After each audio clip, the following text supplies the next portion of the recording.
Good morning again, good afternoon, and good evening. Welcome to the Climate Investment Fund's Global Question and Answer session. Permit me to start off by duly acknowledging all our participants, our guests who are joining from all corners of the world. We are privileged to have government representatives from our multilateral development banks, the CIF's implementing entities, as well as private sector representatives and wider interested non-state actors.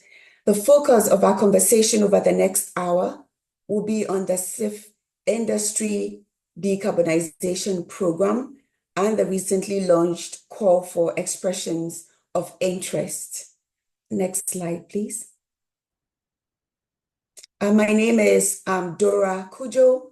I manage the Climate Investment Fund's Governance and Stakeholder Engagement Program, and I'll be very privileged to be joined by my fellow colleagues, Mr. Daniel Morris, who is a senior climate change specialist and leads our clean energy program, and Ms. Davinia Levy, who is an operations officer with the governance team, will also be speaking at this event. Very quickly, before we delve into the meat of the day, permit me to go to a bit on a few housekeeping guidance to help this session. For your sake, we are providing interpretation, both English, French, and Spanish. And if you look at the lower bar of your screen, you should find a globe that by clicking will give you the options.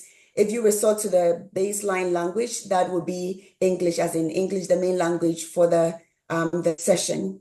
Next slide, please. We also wanted to quickly inform you and seek your indulgence in recording the session, which we hope will serve as a reference for participants, as well as those who intended to join but have not been able to do so. So this will be more as a quick guide for them. Just so that we're able to record quite well, would indulge that you keep your microphones mute when you're not speaking, and kindly use the chat window as much as possible to keep this interactive, noting that it's a Q&A session. If at any point in time, should you face any technical glitches, kindly chat directly with my colleague, Miriam Awinaba Musa, who is also connected on the session. Next slide. So I believe by virtue that you're here, you would already be aware of the main objectives for this session. Following the successful call for expressions of interest for the Industry Decarbonization Program, we would want to use this opportunity to throw more light on the CIF Industry Program, the Industry Decarbonization Program, both its design and goals, inform our applicants, potential applicants, about the whole expressions of interest process, and also use this chance to address any questions that you may have both about the program and the application process. Next slide. I believe almost all, if not everyone connected here is pretty savvy with what the Climate Investment Funds is. But just to serve as a background for our speakers who will be coming in, Danny and Davinia, let me quickly mention that the Climate Investment Funds is one of the largest multilateral funds globally. It was formed in 2008 to provide highly concessional resources to support developing countries in driving their low carbon and climate resilient development pathways.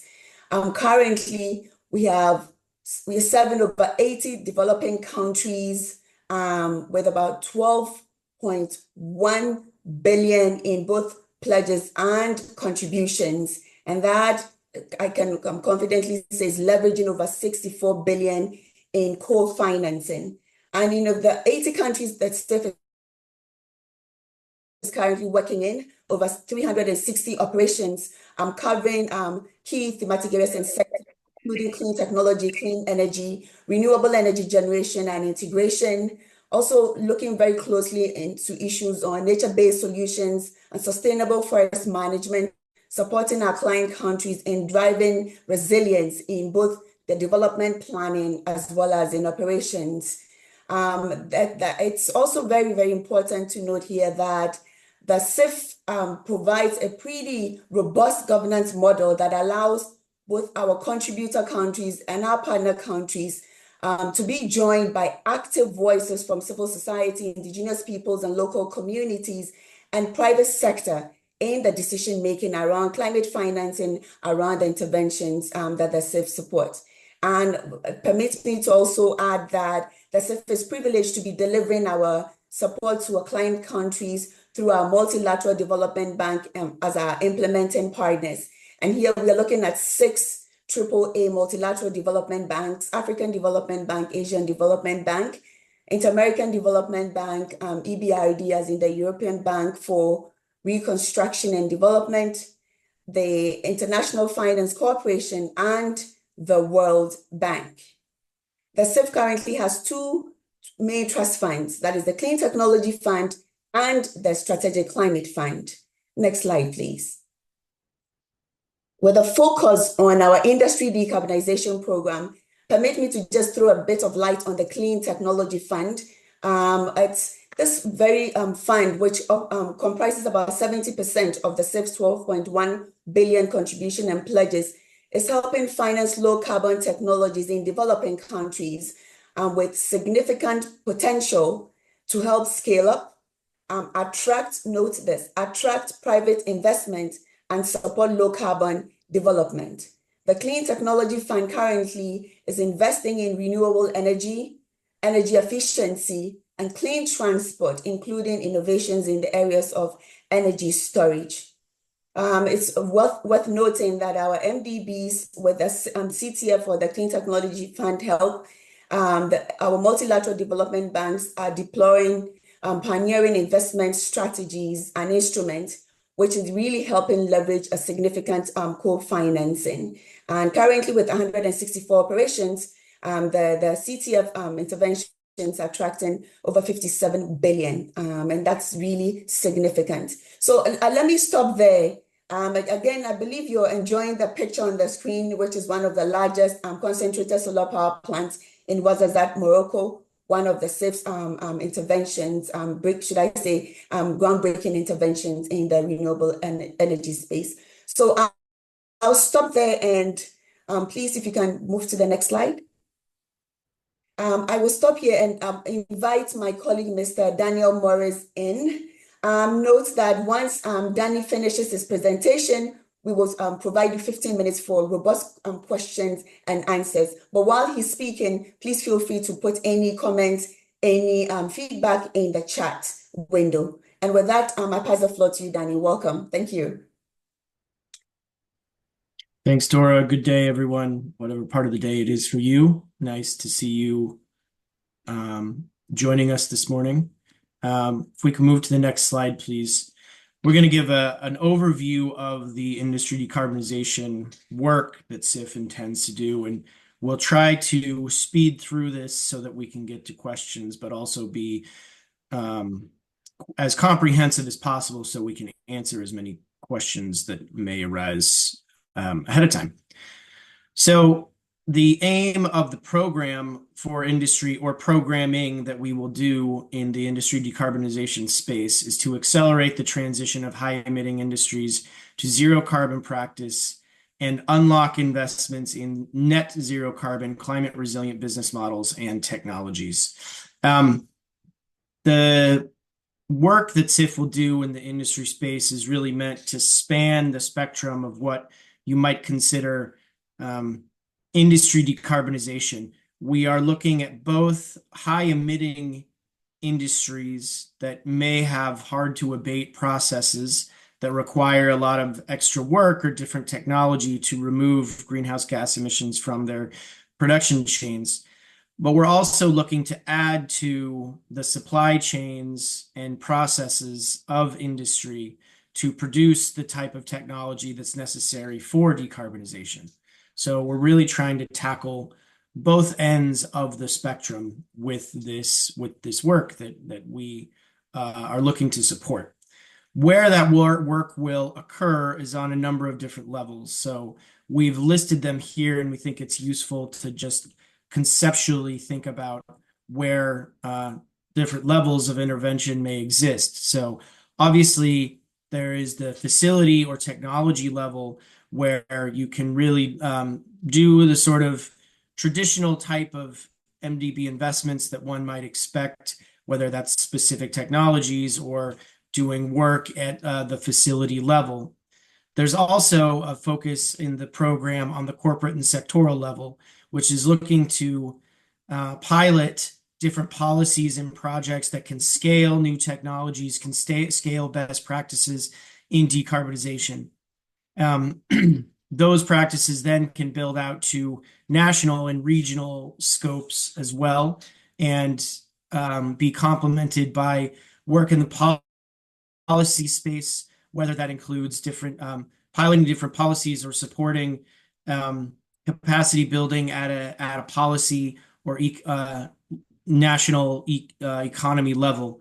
There are a number of things that can be done there. And while tackling all these levels, we don't want to forget about the people who actually do the work that we are hoping to do. And so there are interventions at the worker level as well, which might include adaptation measures, skill building initiatives, employment initiatives, and other things that might help lead to what we would consider a greener workforce. Next slide, please. So those are the aims and some of the levels where we expect our interventions will take place. The objectives of all this work are listed here. We want to support MDBs, governments, and the private sector to program innovative strategies and financing instruments in high-emitting, hard-to-abate industries and in clean technology supply chains. So we expect that this can happen through efforts to commercialize clean technology, sustainable climate-friendly business models, and bring down costs while also employing ambitious social safeguards. We look to engage with investors and industries, whether that be through emerging technologies or other activities that can lead to significant greenhouse gas emission reductions. And as I mentioned earlier, we do want to strengthen policies and governance frameworks and improve enabling and regulatory environments as well, which can lead to increased access to the type of finance that we think can be transformational in this space. Next slide, please. A lot of times when people hear about the work that we plan to do, they ask what's eligible and what's not eligible. We wanted to just go through a number of sectors that we believe are eligible. This is not a totally comprehensive list, as there may be things out there that we have not thought of, but this is the vast majority of the universe of activity that we would expect to see being supported by this work. So you have cement and concrete, you have iron and steel. There are aspects of shipping that are eligible in the program. Those emissions reductions from shipping would need to be able to be traced back to countries and be assigned. So international global shipping projects would not be eligible under the program, but regional shipping projects that sort of stay within a clear scope of accountability are very much eligible for support through the program. Chemicals, eco-industrial parks all fit within the remit of the work we expect to do. Next slide, please. And you can see here we have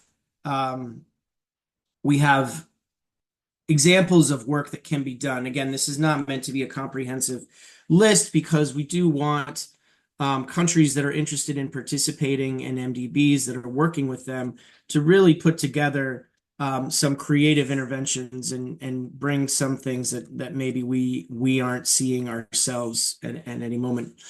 But we can just quickly say we have pulp and paper here, glass, ceramics, construction material, non-ferrous metal, textiles, clean technology supply chains, and cross-industrial measures. All these examples are included in our design document, and so you can check that out for reference if it's helpful. Next slide, please. I guess I will see that there's a question on an exclusion list.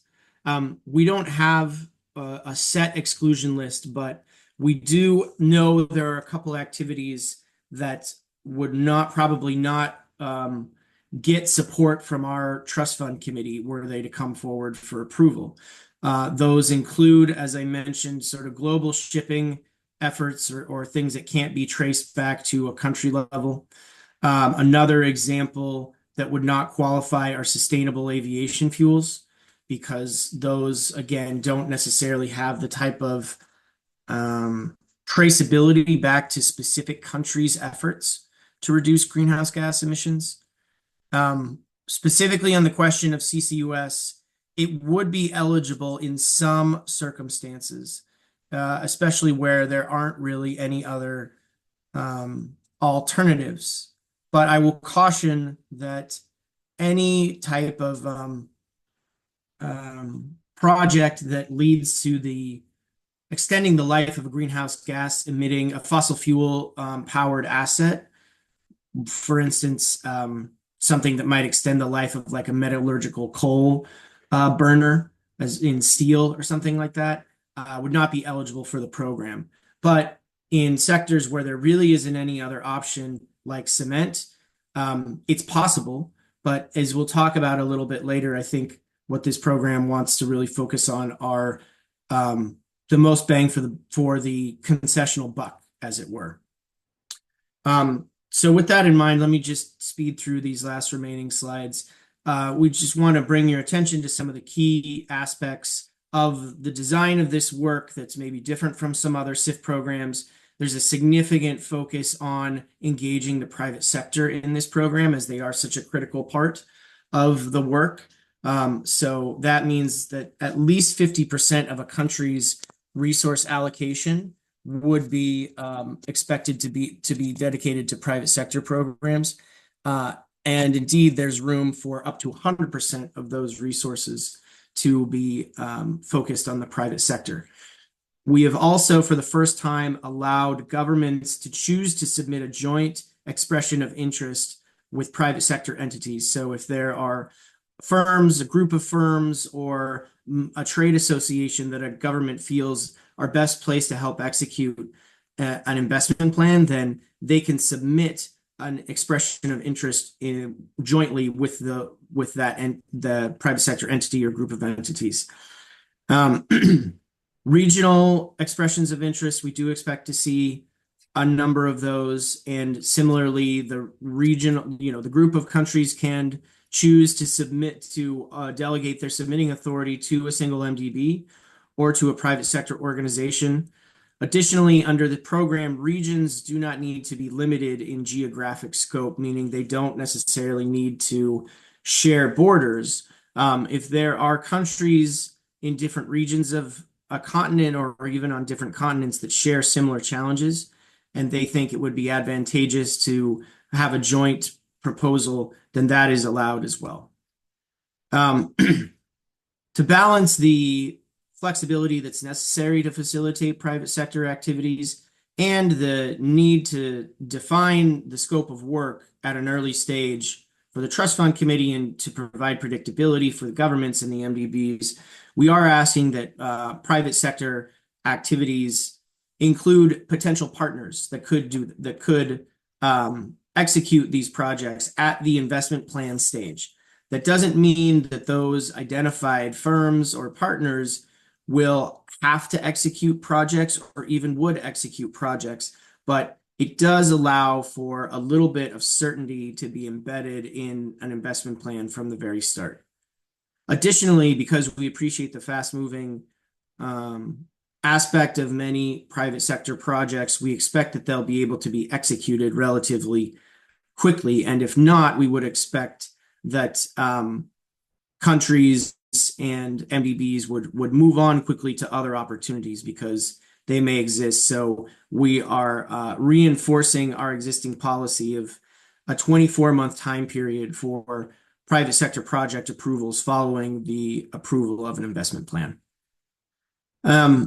As some may have seen in the initial announcements about the program, we expect to offer up to 250 million to countries that are invited to prepare investment plans. That is not necessarily a required amount, and we do encourage those countries that would be able to execute with less to apply as well. It's just that 250 is sort of the maximum expected envelope for countries. And these would be subject to our existing pricing policy, our financial terms and conditions, which you can find on our website. What that says is, especially for middle income countries, which we do expect there to be a focus on in this program, they're almost 100% loans. There is some eligibility for grants under the policy, but we would expect that these would be concessional loans going out. We also expect to continue our track record of high levels of co-financing with our operations, and we expect this program would be able to facilitate a 1-to-10 co-financing ratio. That is not necessarily a requirement for every investment plan, but across the suite of activities, we do expect that ratio to remain. I think the other thing that's just worth noting is that countries that submit an expression of interest may not be invited to prepare an investment plan. But for those that are existing CIF countries, there would be an opportunity for those countries to submit projects that may be far along, they may be well defined in their pipeline for funding under our dedicated private sector program, also known as our futures, the CTF futures window, and CIF climate ventures work as well, which is defined in the design document, and you can check that out there if you want more information. Next slide, please. Another important aspect of this work is our focus on just transition and labor. CIF has a long track record of being active in the just transition space, and this program will be no different. Our leadership is sort of focused on three main areas. That would be social inclusion, or what you might call procedural justice, which is engaging diverse groups of stakeholders in ways that go beyond traditional consultation methods. In this space, we expect that labor and worker groups would be a large part of the conversation, and have sort of identified them as groups that should be engaged from the beginning when it comes to designing and developing work that could be supported by CIF resources. We're also very cognizant of distributional justice issues, and we work to ensure the fair distribution of potential costs and benefits of a transition to a low carbon economy. This again applies to workers, with sort of thinking about skilling efforts, whether that's assessments, deploying opportunities to reskill within specific industries, and work to design ways to mitigate costs and other negative impacts of the transition. And then finally, CIF, we always have a focus on restorative justice, and we look to use transitions in industry or other areas to help reform existing social or economic structures that may perpetuate inequality and vulnerability. So very quickly, if we can move to the next slides, I do want to just very quickly show you the theory of change for this work. All our work does have theories of change associated with it. And for this one, this diagram, we look to kind of synthesize the downward cascade from what are the goals of the program to the outcomes required to deliver on any individual impact, and then how that might affect potential activities or other things that under this area of work. When putting together investment plans, we recommend that countries and MDBs start with this theory of change and think about how it can be aligned with their other goals, whether those be NDCs, nationally determined contributions, long-term strategies in other areas to really think about how outcomes they're looking for can fit within the program as it relates to those goals. You might think of this as called design for impact. If we can go to the next slide, please, I'll just also very quickly showcase the integrated results framework for this program, which has been completed and approved by the Trust Fund Committee, completed by CIF and approved by the Trust Fund Committee. These are sort of at a results levels. This integrated results framework draws directly from the theory of change, and each outcome will be tracked by a set of core indicators. As you can imagine, with such a broad scope in the program, there are a broad scope of core indicators as well. And those will be sort of they're defined in the integrated results framework to a degree, and they will be further refined as the team puts together the monitoring and reporting toolkit for this work as we go through the process of selecting countries. When developing an integrated results framework, again, countries and MDBs should think about targets that represent their sort of an aggregate from the pipeline projects that they are envisioning, and show sort of disaggregation from the goals that those might have and how they fit specifically within the integrated results framework. Next slide, please. We just very quickly want to show a timeline of country selection and expressions of interest. So in October, we had all the documents necessary to launch this work approved by our Trust Fund Committee. The EoI process was launched October 3rd at an event at the Clean Energy Ministerial in Brazil. That started the clock ticking for EoIs to be developed. So we're in that stage now, and hope that this session is helpful for those that are looking to develop those EoIs. The deadline for submission is January 17th, at which point we will then employ a group of independent experts to review all the work that's been done with the EoIs, as is the normal process in CIF. And they will have about 8 to 10 weeks to conduct an analysis and come back with recommendations on how countries that submitted EoIs should be prioritized. At the same time, we will complete development of the monitoring and reporting toolkit. And we expect that the independent experts will deliver their report probably late March, early April. And then depending on the timing of when the report is complete and sort of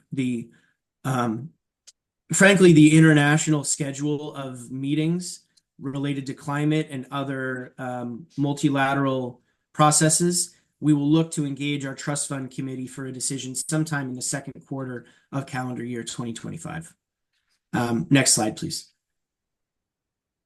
I think the last point that I want to harp on for all of you is that this work is pretty unique within the international climate finance architecture. There are lots of efforts ongoing to decarbonize industry in various ways at various levels. But this is the first program that is bringing a significant scale of concessional finance to tackle the issue.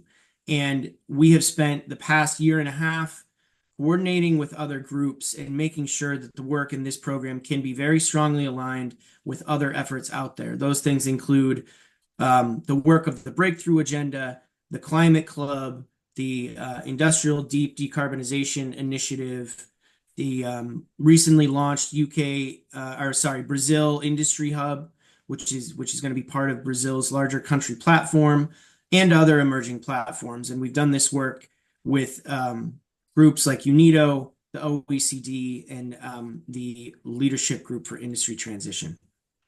So hopefully that gives you a strong sense of the program itself. I'm now going to turn it over to my colleague Davinia to walk through the nuts and bolts of actually applying for these funds by submitting an expression of interest. So if we could go to the next slide, can then hand it over to Davinia.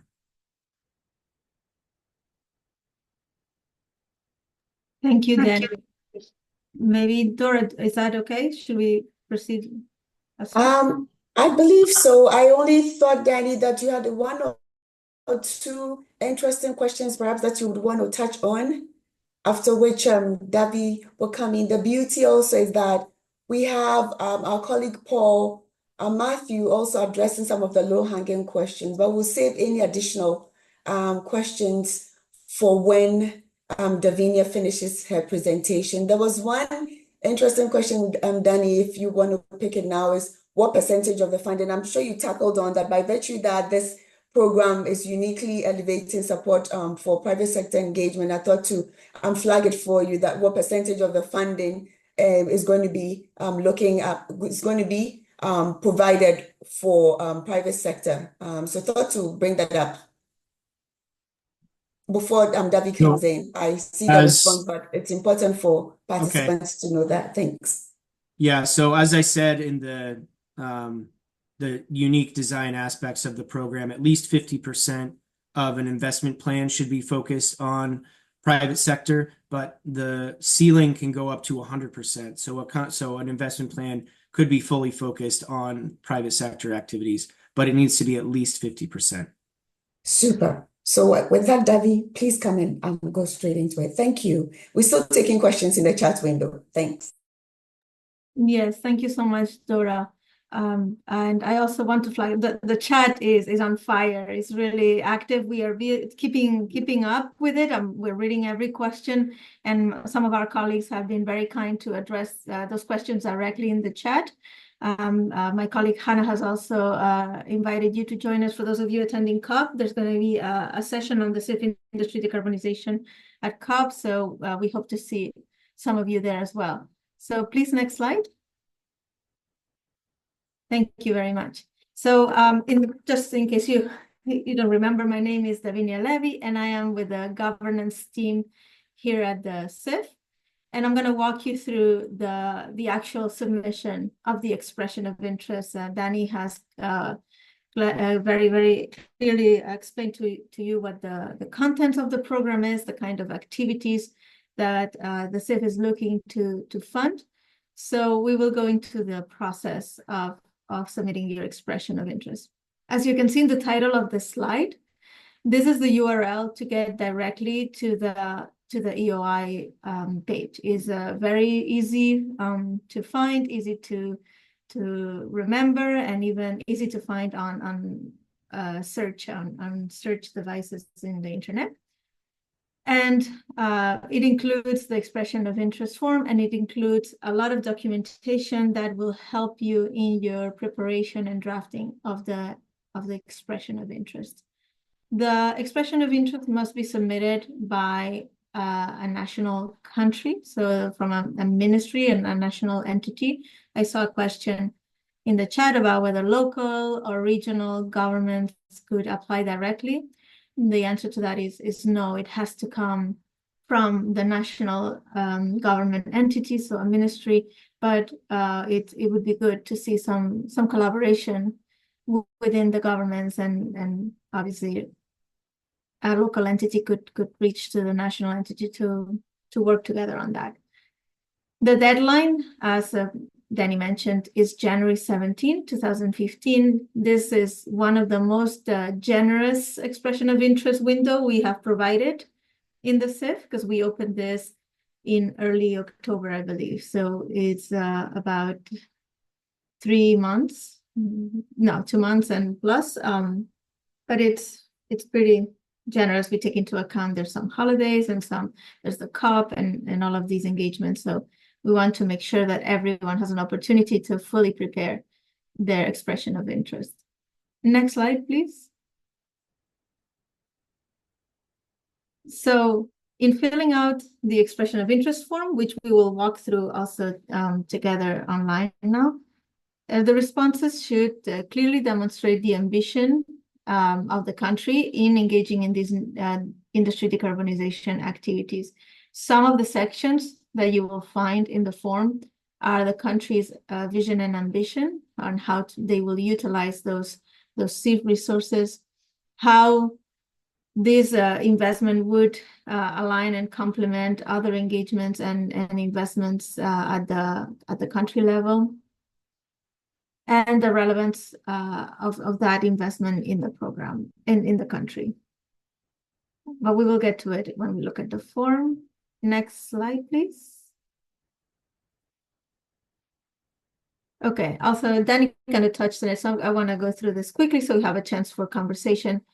The main requirements, the two requirements for a country to be eligible is to be under the official development assistance list and to have an active program from one of our multilateral development bank partners in the country. And then like Danny mentioned, private sector can submit that EoI jointly with the ministry, the relevant ministry, but the main submitter would be the country. Next slide. Thank you. So I think before we get to this, because this is once the EoI submitted, let me share the EoI slides, EoI website.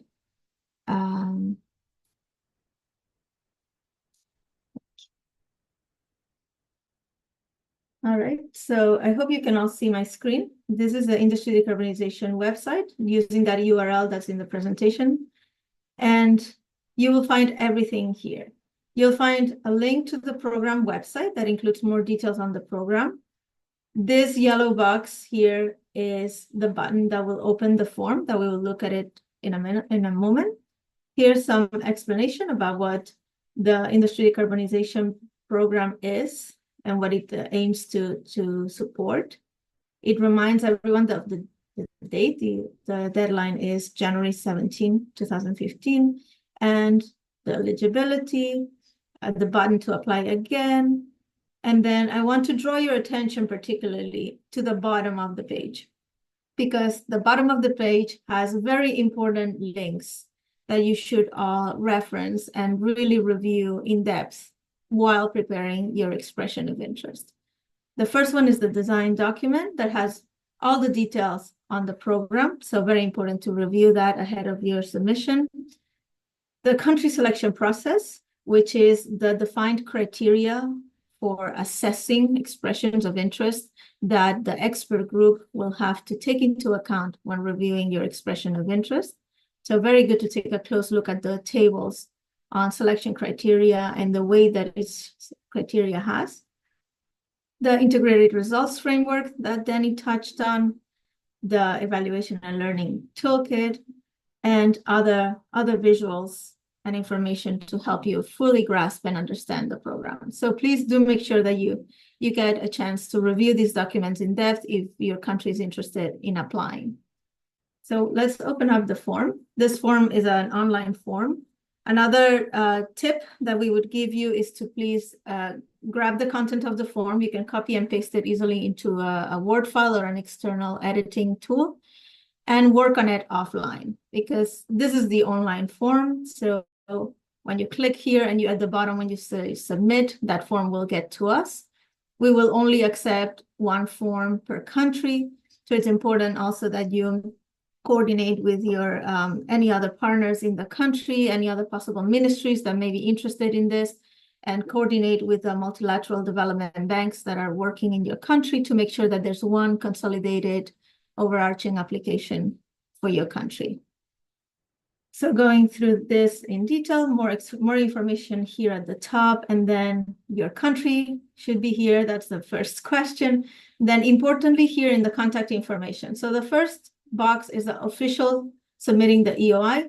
This would be the minister, the official head person that is signing symbolically this expression of interest. So please type the name of the minister or deputy minister or whatever the highest authority is in your government that is responsible for this, and what the name of the ministry in full. And then the government focal point name, this is the person that is leading this effort in your ministry. So that would be the person that is actually drafting and submitting all of this content, the person that's going to be most engaged, that is more familiar with this process. So we need to have your contact information here, because if we have any questions about the EOI, we need any information, that would be the person in the government that you would reach out to. So I wanted to make that distinction because sometimes these boxes are a little confusing. So again, this is the ministry, the official, the higher up representative that is endorsing this submission. And then the government focal point name, this is the person, and their job title, this is the person that is engaging actively in the submission. Then we also need to know the multilateral development bank partners you've been working with in elaborating this expression of interest. It's we encourage you to work with the multilateral development banks. They have a lot of experience in engaging with CIF and CIF resources, so they can really be a good partner on this. If you're working with any private sector companies or entities, you can also express it here.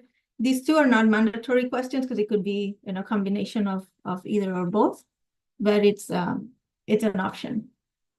And then this is where you select what type of funding you're considering.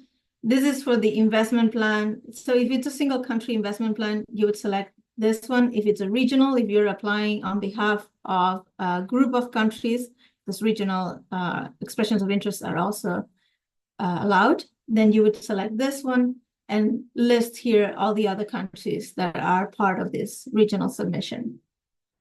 And then there's also the option for the climate ventures window, which is something that perhaps we can touch on later. It's explained in detail in the design document.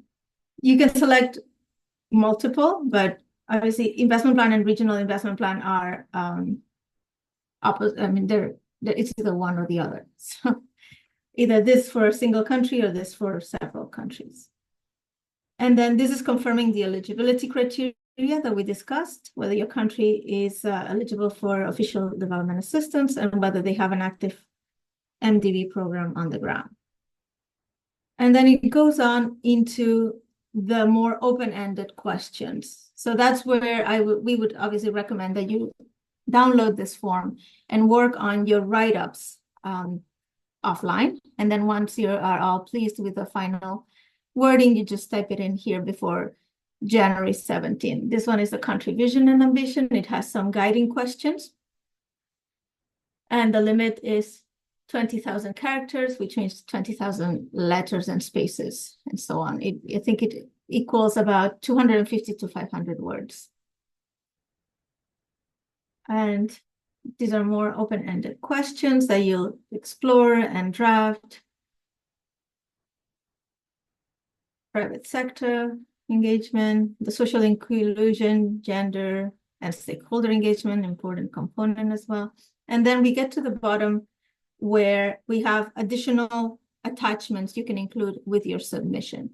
The first one that is mandatory, just a note, an asterisk next to the question means that that question is mandatory, is the cover letter signed by the minister. So we need an attachment, a document with a letter signed by the highest official you can that you report to, especially a minister. We're looking for minister letters acknowledging that the submission is being presented and basically endorsing or signing that submission. So please attach that file. You won't be able to submit this without the attachment. And then here you have up to 5 additional documents you can attach that you think are relevant to your submission. More attachments don't necessarily mean a stronger submission. We need to make sure that we are targeted. We will have an expert group consisting of 6 experts in the field that will evaluate every single expression of interest. And it's important that we don't just inundate them with very long reports and pages and documents that may not be specifically related to this submission. And if you're attaching any document, we also strongly recommend that you reference the document in one of your answers above to explain what the rationale is for including this document in your submission. So if it relates, for example, to your gender strategy in industry, then make sure that in your answer on the stakeholder engagement and gender, you make reference of the attachment. You say, please see the attachment title that goes into more detail on these aspects. I think that really helps the experts do their job and understand the value and the purpose of the attachments.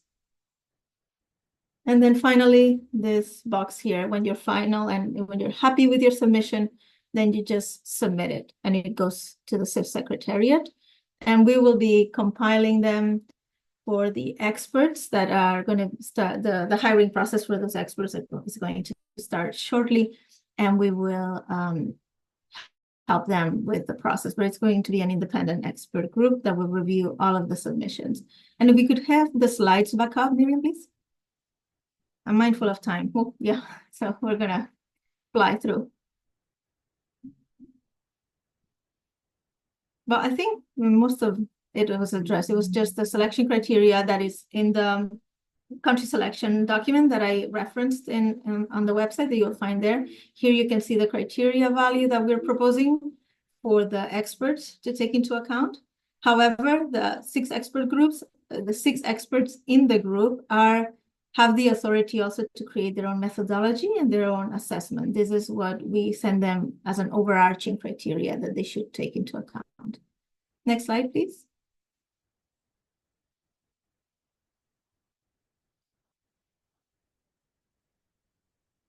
Okay, and this is specific to the industry program. These tables are available in the country selection documents, so you can dive into them with more time at a later date. And next slide, please, Miriam. Yeah, there we go. Thank you. And Dora, back to you for moderation. Excellent. This has been extremely informative, and I believe the depth of the information that you and Danny have shared have been demonstrated by the type of questions that are coming in the chat. And so I want to thank you, Davinia, and Danny for taking time to really give such in-depth description of the various aspects of the program as well as the application process. We're doing pretty good on time, so I would allow us to open the floor. And please, most of the questions, if not all, have been duly answered by Danny and by Paul in the chat. But I'd also want to open the floor for any of our participants who would want to take advantage of that. And while doing that, I'd want to acknowledge our MDB partner from the African Development Bank, Ms. Kidano Abera, who put a question to you, Danny, about what if there are more than 2 interested private sector entities when our form makes provision for one. So thought to bug you with that, Danny, and then keep the floor open for any of our participants who would want to take the microphone and chip in. Thank you. Yeah, I mean, I read Kidanua's question is how can they fill out the form if they have more than 2 private sector participants? So I believe the question is better directed, Dora, to you and Davinia to answer. That is interesting.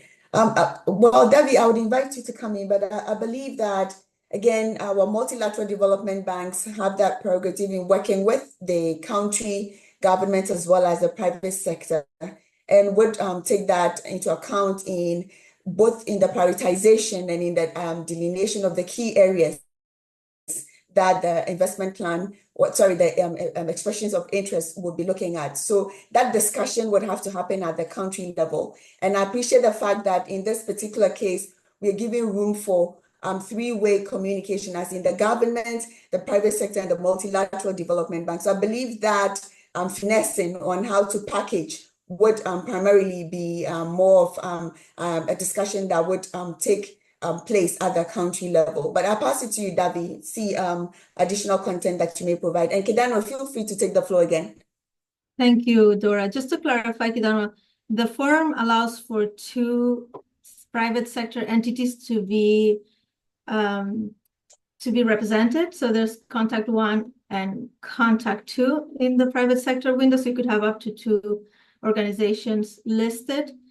We would suggest to not you can add any more information in the open-ended questions, but I think that perhaps here the point is to flag the key associations or the key entities, the larger ones have been more involved in the EoI or that are more they're leading from the private sector side. But you're welcome if this window is insufficient to capture everything, to include an attachment or to include explanation in the open-ended questions about what other entities were involved. Excellent. Thank you, Danny. And thank you, Davi. Danny, there was a question from, forgive me if I haven't caught the name, but was asking if this is done on an annual basis. I mean, the question is obvious, but I thought to have you answer it, whether the call for expressions of interest is done annually for this program. As I responded in the chat to that question, this is not an annual process. This is, for right now, a one-time thing. We may come back if more resources are made available. But for now, countries that don't submit by January 17th will not be able to submit again next year. Excellent. And then from Dr. Zubeidi, he was asking if the CIF provides any pre-application assistance, especially for individuals and companies who they need a greater understanding of the application process. So Dr. Zubeidi, the quick answer will be one that we will share the presentation slides if you find it useful. Two, this video or this recording would also be made available to you. And I'm also very happy to say that Davi walked us through the page, the application page, with all the various materials provided by the CIF Secretariat. So I believe that should be ample pre-application process support. But then we'll also be happy to take any additional questions as you advance preparation of the EoI. So I hope that is satisfactory to you, Dr. Zubeidi.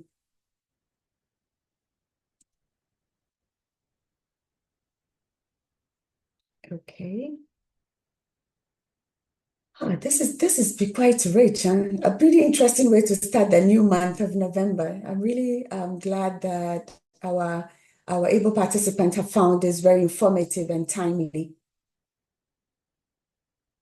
Right, and as Paul Matthew is noted as basis for perhaps I would say beginning to wrap up, is that all interested entities will be encouraged to work with the partner MDBs and focal ministries in submitting their EoI. As you are very much aware and is being mentioned quite a number of times over the respective presentations, we expect this to be a country-led process with our multilateral development banks working with the government as the implementing entities, enabling and enhancing the space for meaningful and effective engagement with the private sector.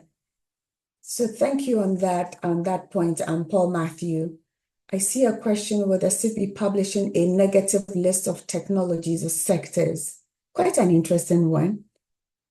I know, Danny, you've taken that on, but permit me to pass that back to you. Would we be publishing a negative list of technologies or sectors?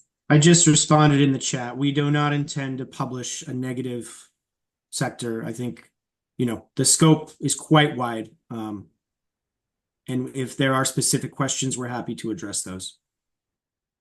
Excellent. Excellent. So on that note, I would possibly say that we can wrap up. We asked for 1 hour of your time. Oh, yeah. I see a question from Yinka Folabi. Can we access the slides? Yes, we would be sharing the slides with participants, and would, to the extent feasible, would also make provision for the video. And then, of course, Yinka notes that you have full access to the CIF website 24/7. So all materials that have been posted or shared as part of this conversation will be available on the CTF Industry Decarbonization page. Okay. So we asked for 1 hour of your time, and I'm very happy that we've been able to keep within that, in spite of the depth of the conversation and the expanse of material that we had to share with you. So on behalf of the CIF Secretariat, on behalf of my colleagues, Danny and Davinia, Paul, Manu, Miriam, Irena connected on the line, Hannah, and also Secretariat colleagues, I'd like to thank you so much for making this a meaningful engagement. It's been good learning, and I believe that we will see the results in really, well-packaged expressions of interest from our respective countries and MDBs as well as private sector working together in the submission. So let me say, enjoy the rest of your day. We would still be tracking any questions that may come in later, but I hope that you found this worth your time. So on that note, happy new month, and thank you for a meaningful and effective engagement this morning. Thank you, and bye for now.